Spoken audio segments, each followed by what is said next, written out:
Good evening, traders. I hope everyone had a great expiry.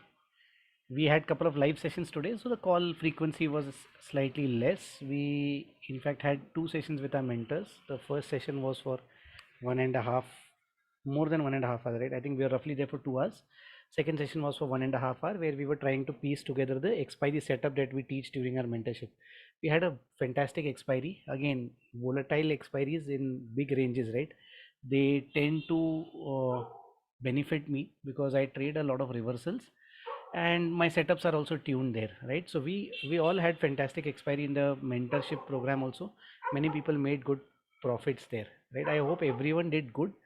What I'm hearing from people, it was a tough expiry, right? And I could see in between the candles were big, but if you would have planned your entries, the market gave good entries. Now what was the problem today, right? Actually, as the market fell, the VIX also started falling in between, right? So VIX was slightly erratic, right? VIX was slightly erratic. We'll try and see from the perspective of market, what were the trades. So when the market actually went and touched this high, right?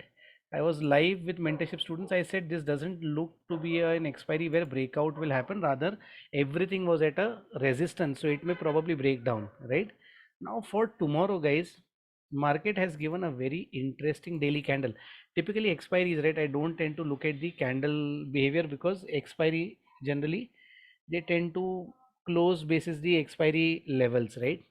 Or where the positions are made.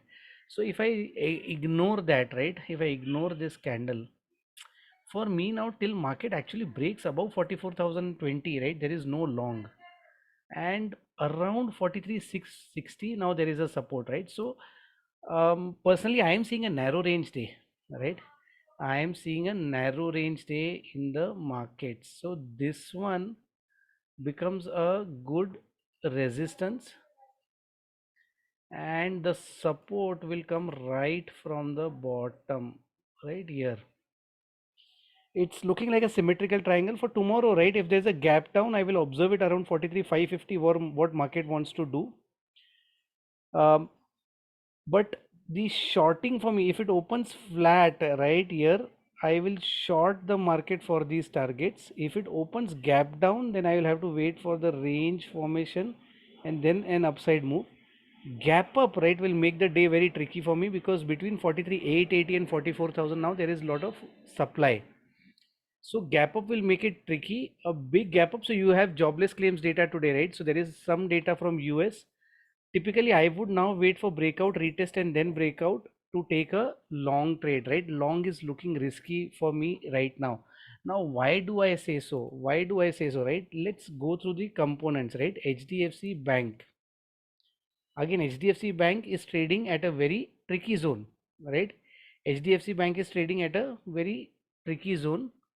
I said around 1656 it had its supply and from there it fell, right? Clearly made a shooting star at the resistance below this level of 1638.5. It will actually close the gap and come all the way down to 1623, right? I see. And again, yesterday, if you remember in my analysis video also, I had said everyone is expecting all-time high. When everyone is expecting, it may not give so because all the components are looking bearish. ICICI Bank also clearly, right, is created a big supply candle tomorrow below 920. I'm looking at a short in ICICI. So ICICI, HDFC both are short. Axis is also short below 959, neutral to short. Kotak, as far as so all the banks, right, have made a very bad candle. Kotak is actually consolidated dating at the bottom below 1818. Someday it will show 1801 and 1767 as the levels. SBIN again was looking bearish. So all the components are more or less bearish. Closing below 558 will actually take it down by 16 points. IndusInd Bank also there was a good profit booking there. Yes, below this level it has closed. Tomorrow any opening below 1264 it will actually move it rapidly down, right? IndusInd has a lot of, okay, IndusInd has a perfect, IndusInd, right, could actually come down all the way to 1238 and 1208 before it does any movement, right? So components are all talking bearish tone. Now, what are the options that we are selecting for tomorrow, right? In the 5 minute chart, let us pick up couple of options to see what could be. It's gonna be monthly expiry series options. So I don't want this to break 295. I want this to open between 295 335 and then break up to see targets of 371 and 445. This is on the 43,700 call side. On the put side, it looks straightforward. I don't want an opening below 200. I don't want an opening above 252. It has to open between this and then take out the 253 levels for the targets of 281 and can go all the way to 348. These two are my simple targets. Put looks like a more probable trade, right? Put looks like a more probable trade. On the VIX side, right? VIX has been erratic, but today VIX touched 11.7 and then it came down. Tomorrow probably VIX can take this level out. Now this will make our Nifty trading very interesting. Let's look at Nifty 50. Nifty 50, I said I won't short because Nifty 50 is looking more promising than Bank Nifty.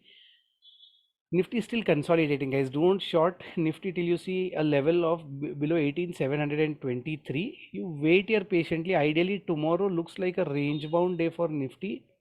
I'm expecting it to move between 1880, 18,850 and 18,800. Do not do anything on Nifty. I'm not seeing any big moves till either of these ranges taken out, right? Let's look at the components of Nifty to make sense. Everything is red. What I've found to actually what has baffled me, right? Along with Bank Nifty, defensives are also falling. So some of the large caps in FMCG and pharma spaces are also forming. Lupin had a news yesterday. Lupin actually gave a good run. But if you see, right, this was a widespread profit booking which we saw across all the components.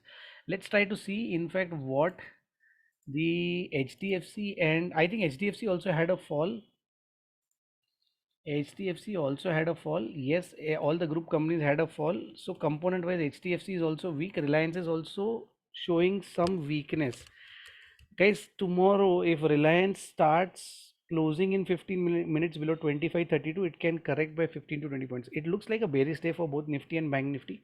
We'll have to wait and watch and take a trade. For tomorrow, I don't want to give any long stocks, but if you want to go long, HAL and Dixon are placed well. From a stock pick standpoint, HAL has news. HAL has consolidated enough. If you get a support around 3729, you can buy it for the all-time high targets in HAL. Same is the case in Dixon, right? HL Dixon, it has given a bearish outlook, but if you see a closing above 4496 in 15 minutes, this can go and touch 4738 within the next 2 days. Same is the case in PI Industries.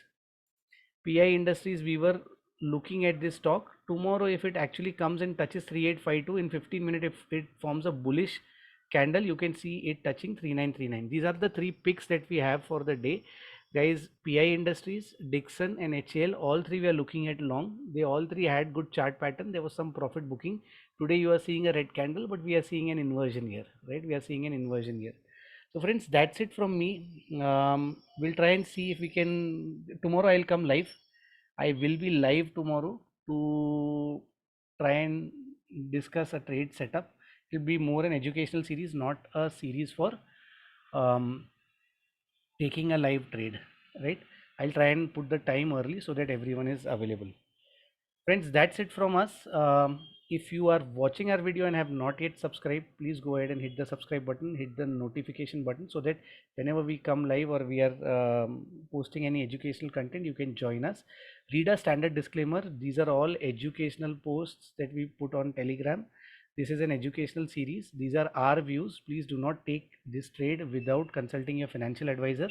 And if you like the quality of our content and you are seeing the amount of effort that we are putting in to educate the retail community, if you feel the content is good enough, you can share it with your friends and family members. We are a roughly 1150 member group, right? We used to do live trading earlier, which was again for educational purpose, not to take any live trades with people. We used to do live trading, interpreting charts. We have scaled it down because mentorship was going on. And finally, right, if you want to know more about mentorship, please send the request to live support at CTI. They will give you the course curriculum. Typically we do theory between 6:30 and 8:30. and we do practical sessions. Basis the setups that we teach, we get people to do practice it in the live market. Many of the traders have been able to gain an edge by doing it in a disciplined manner. They are making regular profits. Obviously we teach risk management and psychology, so we ensure that people don't make big money or lose big money. We ensure that the risks are very quantified, rewards are commensurate to the risk that person takes. 1:2, 1:1.5, 1:3 is what we target, right? And the course contains all the details on forex, commodities, equity, the way market operates, basic, advanced and intermediate price action, and there are a couple of other setups that we talk about. So friends, that's it. I hope everyone closes the week in green. Tomorrow is the last day. We have had a fantastic run over the last 4 days. We will ensure that we close our, at least from a weekly standpoint, we'll close it in green. So tomorrow risks will be quantified, and rewards again, in case the first trade is profitable, then I don't tend to extend the risk, right? So we will meet again tomorrow, probably hopefully for a live session. I will post the notification. Thank you guys. Have a great day.